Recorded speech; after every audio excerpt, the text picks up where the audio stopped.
to me, I would say, because I had so many different phases and chapters in life where I felt like I wasn't okay. I felt like I was different. Many times in those moments, those differences where I felt, I would be able to act on them and just feel like, man, I'm that different. Like, that's why I'm acting this way. I would understand triggers and things that would make me act a certain way, but I would use it to, I don't know, just like really act, just behave, you know what I mean? So we have to understand that finding that real balance within yourself, it does always start from realizing, hey, something's wrong. Okay? You start from that, something's wrong. And if you just want a bunch of yes men around you go ahead, bro. Yeah, you can find that. You can find people who will enable you and run you into the ground. But you got, like, you feel me? I wouldn't talk about something unless I've been through it. So, like, if everybody in my life that's close to me is saying, yo, Marcus, you acting a little different, you're not right, you gotta take heed to stuff like that. You can't just treat it like I said before, like nobody understands me and then you just want to shut everything out. That's corny, respectfully. Yeah. Honestly, I was one of those folks like, Marcus, you wildin'. And that's what good people will do for you, because they'll let you know, hey, right now you off your path. You're on the path of greatness. Before something veered you off, we want to make sure you get back on road. A bad friend would be like, yo, you off road, but yo, the car is nice. Yeah, you off your path, but that car is tough. So it's like, who's gonna make sure that you're gonna make sure you're balanced, and that person is you. It always starts with you, but sometimes we need help, and that's not the problem. It's never a problem with needing help. It's never a problem with needing support, because support wouldn't judge you for it.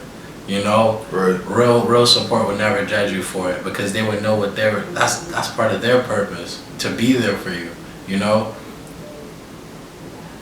People who experience mental illness were the people who, or are the people who understand that there's a hell on earth, and people who beat mental illness are also people who understand that there's hell on earth, but there's also heaven, and there's a better place, you know what I mean?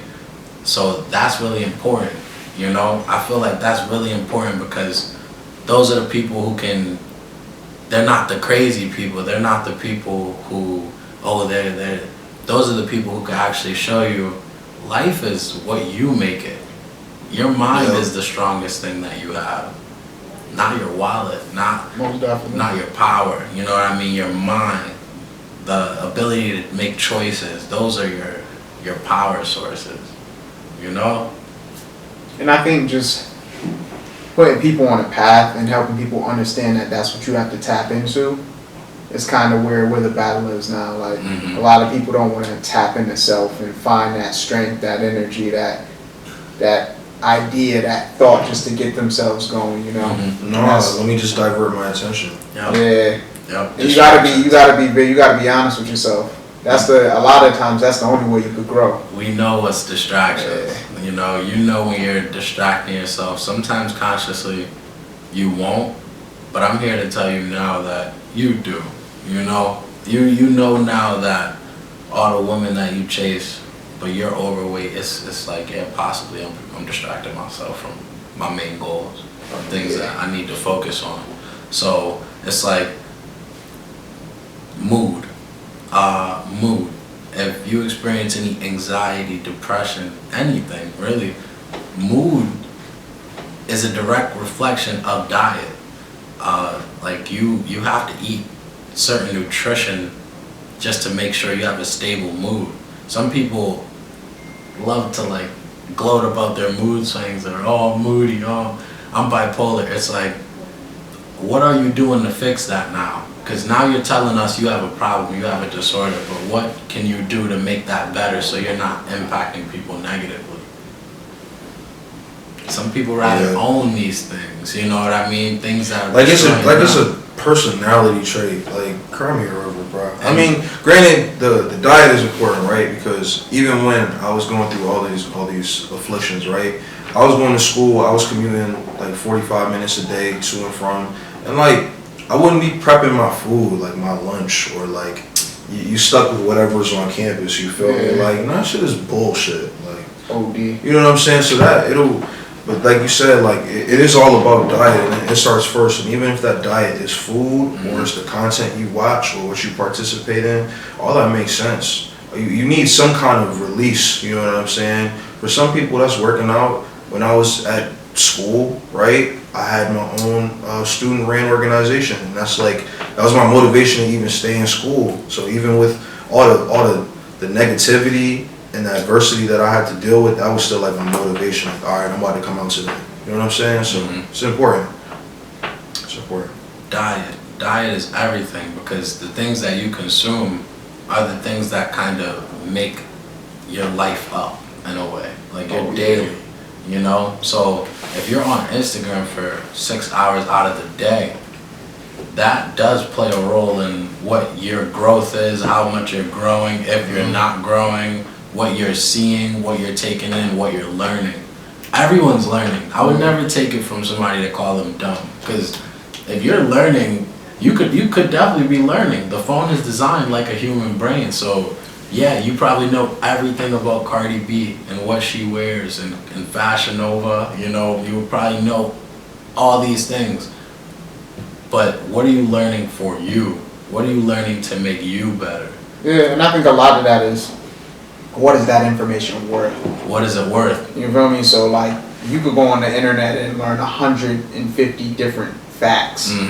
But if none of it is relevant to anything you do, nothing you need to get done to make sure you can live a certain way, then it's just that. It's almost just irrelevant. Like, so. Irrelevant. And that's where the internet becomes a problem. The instant variety. The idea and the ability to instantly be able to look into anything at any point in the day. It's not natural.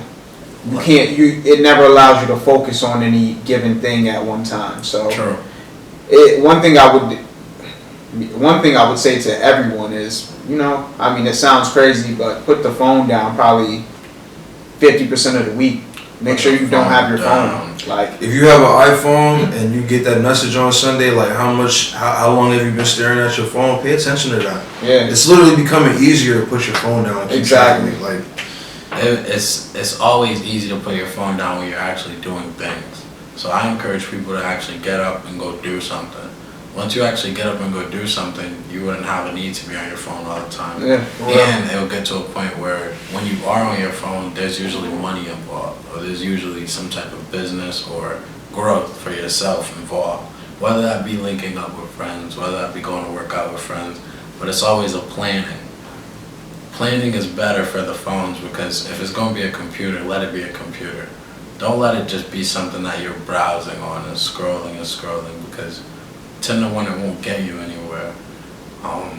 It become your muscle memory. You know the moments where you reach for your phone and you like, nah. Exactly. Because you realize you're tripping. Exactly. That's because you've been on your phone too much. Exactly. Right? Way too much muscle memory. Instant gratification is something that I feel like our generation has suffered from, and the generation before us, because we're starting to see that less people are getting married, less people are even staying married. So it's like people almost can't. We worked on being instantly gratified for like 20, 30 years, and then by the time it's time to actually get real about life and serious, it's like, oh, things aren't as easy, and I can't get these things as easy as I wanted them. You know? So it's like, whoa, why is that? Because you're not used to putting in the work. You weren't at 20 or at 18, you were looking at your phone, and everything was easy. Cheating in college was easy, but sitting down and having this hard talk with your partner, that's going to be the hard part. You know what I mean? But, you know, the sex and everything before that was so easy, but the actual sitting down and actually coming to agreements and things, that's the hard part. Communicating is the hard part. Yeah, so it's almost like the hard work wasn't the hard work was never implemented, and you never had those phases of time where you had to put your head down and focus and grind on yourself to understand